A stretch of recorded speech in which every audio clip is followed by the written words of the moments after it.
हम में से हर आदमी एक सेल्समैन होता है, चाहे उसका व्यवसाय कुछ भी हो। सबसे पहले तो हमें खुद को ही खुद के विचार बेचने होते हैं। हाफिद आज उम्र के उस दौर से गुजर रहा है जहां वो आईने में देखकर सोच रहा है, अब तो केवल आंखों में जवानी बची है। हाफिद अपने दौर का एक बहुत बड़ा व्यवसायी, अमीर आदमी है जिसे सेल्स की दुनिया का बादशाह माना जाता है। आज उसने एक फैसला लिया है। वह अपने खजांची को बुलाता है, जो 30 साल से उसका मित्र भी है, उसे एक आदेश देता है। खजांची का मुंह खुला का खुला रह जाता है। सब कुछ तो फायदे में चल रहा है मालिक। आप कह रहे हैं व्यापार बंद कर दो, गोदाम एम्पोरियम बेच दो और जो धन मिले उसे ज़रूरतमंदों में बांट दो।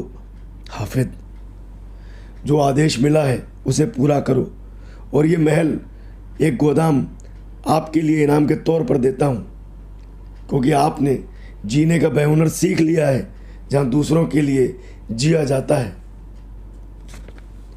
और तुम्हें एक रहस्य भी बताता हूँ। और वह उसे महल के एक कमरे में ले जाता है जहाँ एक संदूक रखा है। वह उससे ताड़पत्र निकालता है और अपने सीने से लगा लेता है और कहता है कि अगर इस कमरे में हीरे जवाहरात भी भरे होते तो उनकी भी कीमत इस ताड़पत्र के सामने कुछ भी नहीं। इसमें वो सिद्धांत हैं जिन्हें अपने जीवन में उतार कर मैं सेल्स का बादशाह बना हूँ। अब ये सिद्धांत मैं तुम्हें बताऊंगा। हाफिज अपने महल की छत पर खड़े होकर कुछ बीती बातें याद करने लगा। पाथरोस एक बहुत बड़ा व्यापारी था जिसने हाफिज को उसके माँ बाप के मरने के बाद गोद ले लिया था और जो उसके मवेशियों की देखभाल करता था। आज पाथरोस गुस्से में था। हाफिज से बोला, तुम्हारी अजीबो गरीब ख्वाहिश सुनकर आश्चर्यचकित हूँ, हैरान हूँ। क्या तुम अपने काम से खुश नहीं हो? मवेशी ज़्यादा हो गए हैं क्या? हाफिज, मालिक, मवेशियों की देखभाल की जगह मैं आपका माल बेचना चाहता हूँ और दूसरे व्यापारियों की तरह एक बड़ा व्यापारी बनना चाहता हूँ। मैं चाहता हूँ कि मैं आपका माल बेचूँ और खूब सारा सोना लेकर लौटूँ। पाथरोस, तुम्हारे मन में ये विचार आया कैसे? हाफिज, मैंने आपके मुंह से कई बार सुना है, किसी और बिजनेस में इतनी संभावना नहीं है जितनी कि सेल्समैनशिप में है। गरीबी से अमीरी का सफ़र चुटकियों में तय किया जा सकता है। पाथरोस, क्या तुम्हें भरोसा है कि तुम और सेल्समैन जितने काबिल हो? हाफिज ने बूढ़े आदमी की तरफ एकटक देखते हुए जवाब दिया, कई बार मैंने कैलब को आपके सामने अपना दुखड़ा रोते सुना है कि उसकी बदकिस्मती के कारण उसका माल कम बिका, और मैंने बदले में आपको ये कहते सुना है कि अगर कोई आदमी सेल्समैनशिप के सिद्धांत और नियम सीख ले, उन्हें अपने जीवन में उतार ले, तो कोई भी आपके गोदाम का पूरा माल कुछ ही समय में बेच सकता है। अगर आपको ये विश्वास है कि कैलब, जिसे सभी मूर्ख कहते हैं, इन सिद्धांतों को सीख सकता है, तो फिर यह हाफिज क्यों नहीं सीख सकता? अगर तुम इन सिद्धांतों को अपना लो तो जीवन में तुम्हारा क्या लक्ष्य होगा? पाथरोस ने हाफिज से कहा। हाफिज थोड़ा झिझका और बोला, मेरा सपना है कि मैं आपसे भी बड़ा बिजनेसमैन बन जाऊं, दुनिया का सबसे महान सेल्समैन, दुनिया का सबसे अमीर आदमी। और पाथरोस ने कहा, तुम इतनी सारी दौलत और ताकत का क्या करोगे? मैं वही करूंगा जो आप करते हैं। मेरे परिवार के पास दुनिया के तमाम ऐशो आराम होंगे और बाकी दौलत मैं ज़रूरतमंदों में बांट दूंगा। पाथरोस ने अपना सिर हिलाया। मेरे बच्चे, जीवन में तुम्हारा लक्ष्य दौलत नहीं होना चाहिए। तुम्हारी बातों में दम है, परंतु ये सिर्फ बातें हैं, बातें। सच्ची दौलत दिल की होती है, बटुए की नहीं। हाफिज ने हार नहीं मानी। मालिक, क्या आप दौलतमंद नहीं है? बूढ़ा आदमी, हाफिज, जहाँ तक धन दौलत का सवाल है, मुझ में और इस महल के बाहर खड़े भिखारी में सिर्फ एक ही अंतर है, भिखारी अपने अगले वक्त के भोजन के बारे में सोचता है और मैं अपने आखिरी भोजन के बारे में सोचता हूं। सुखी बनने की कोशिश करो, लोगों से प्रेम करो और उनके प्रिय बनो। हाफिज फिर भी नहीं माना। सोने के सिक्कों के बिना, दौलत के बिना ये सब कैसे संभव है? गरीबी में रहकर मन की शांति कैसे हासिल की जा सकती है? हम भूखे पेट रहकर कौन सुखी रह सकता है? अगर कोई अपने परिवार का पेट नहीं भर सकता, उन्हें कपड़े और धन नहीं दे सकता, तो वह अपने परिवार के प्रति अपने प्यार का इजहार किस तरह कर सकता है?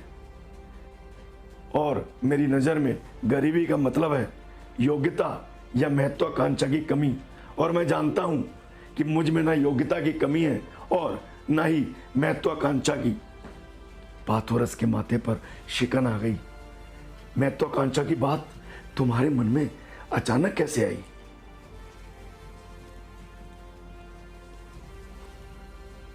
तुम परिवार की इतनी बातें कर रहे हो, परंतु तुम्हारी तो अपनी शादी भी नहीं हुई। तुम्हारे माता पिता की मौत के बाद मैंने तुम्हें गोद लिया था, इसलिए मैं ही तुम्हारा परिवार हूं। हाफिज के सांवले चेहरे पर लाली छा गई और वह बोला, मैं एक लड़की से प्यार करता हूं। वो कह के वो चुप हो गया। अच्छा, तो अब असली बात सामने आई है। महान आदर्शों के कारण नहीं, बल्कि प्रेम के कारण एक मवेशी पालक बच्चा इतनी बड़ी बड़ी बातें कर रहा है। इश्क के कारण हाफिज दुनिया से जूझने के लिए किसी बहादुर सिपाही की तरह आज पाथरोस के सामने खड़ा था। पाथरोस बोला, उसका पिता कालने तो बहुत अमीर आदमी है, उसकी बेटी की शादी और एक मवेशी पालक से कभी नहीं, परंतु उसकी बेटी की शादी एक अमीर आदमी से, एक युवा से, एक आकर्षक व्यापारी से क्यों नहीं? क्यों नहीं? अगर ये बात है मेरे युवा सिपाही, तो मैं तुम्हारी मदद जरूर करूंगा। हाफिज घुटनों के बल बैठ गया और उसने पाथरोस के लवादे को छूकर कहा, मालिक, मालिक, मैं किन शब्दों से आपका शुक्रिया अदा करूं? पाथरोस ने कहा, मैं तुम्हें यही सलाह दूंगा कि तुम हाल फिलहाल में तो अपना शुक्रिया अपने पास ही रखो। मैं तुम्हारी जो मदद करूंगा वो रेत के एक कण के बराबर है।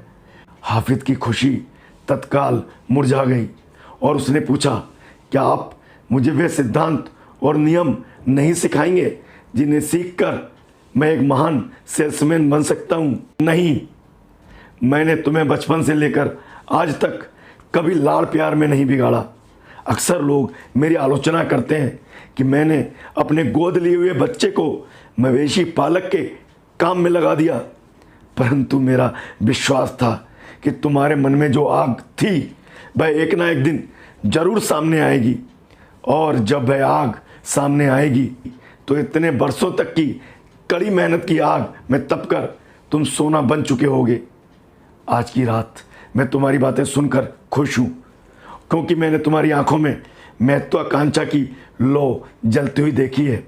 तुम्हारे चेहरे पर इच्छाओं का सतरंगा संसार साफ नजर आ रहा है।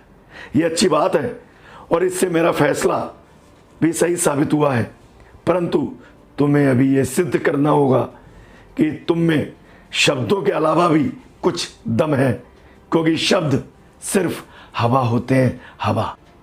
हाफिज मौन खड़ा रहा। बूढ़ा आदमी बोलता रहा, सबसे पहले तो तुम्हें मेरे सामने, और उससे भी बड़ी बात खुद अपने सामने यह साबित करना होगा कि तुम सेल्समैन की जिंदगी में आने वाली मुश्किलों का सामना कर सकते हो। आज के लिए इतनी सलाह बहुत है। पाथरोस ने हाफिज से कहा, कल सुबह तुम सिल्वियो से जाकर मिल लेना, वह तुम्हें एक बेहतरीन वस्त्र देगा और उसके कोने पर तुम्हें एक छोटे सितारे का निशान मिलेगा। यह तोला का मार्क है जिसके कारीगर दुनिया के सबसे बेहतरीन शानदार वस्त्र बनाते हैं। सितारे के पास में ही मेरा निशान है। एक वर्ग के भीतर एक गोला, दोनों ही निशान मशहूर हैं और पूरी दुनिया में इन्हें इज्जत की निगाह से देखा जाता है। और बैतलहम में तब तक रहना जब तक तुम ये वस्त्र बेच ना दो। हाफिज ने सिर हिलाया और अपने रोमांच को छुपाने की असफल कोशिश की।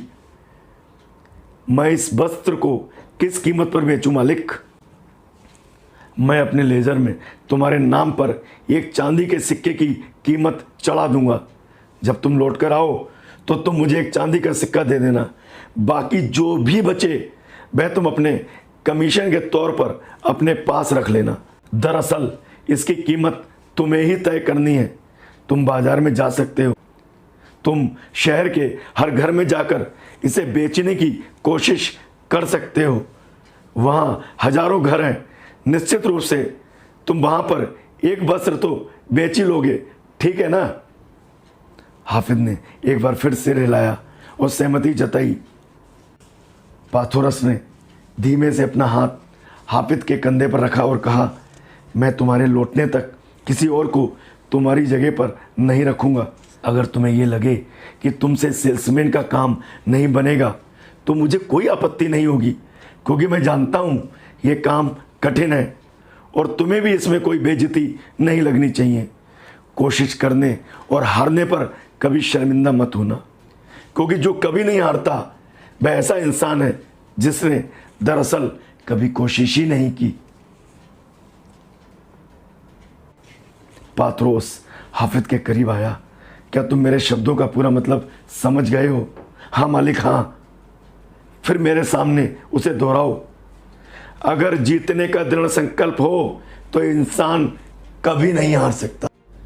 अगले पार्ट में देखेंगे क्या हाफिज वस्त्र बेच पाएगा।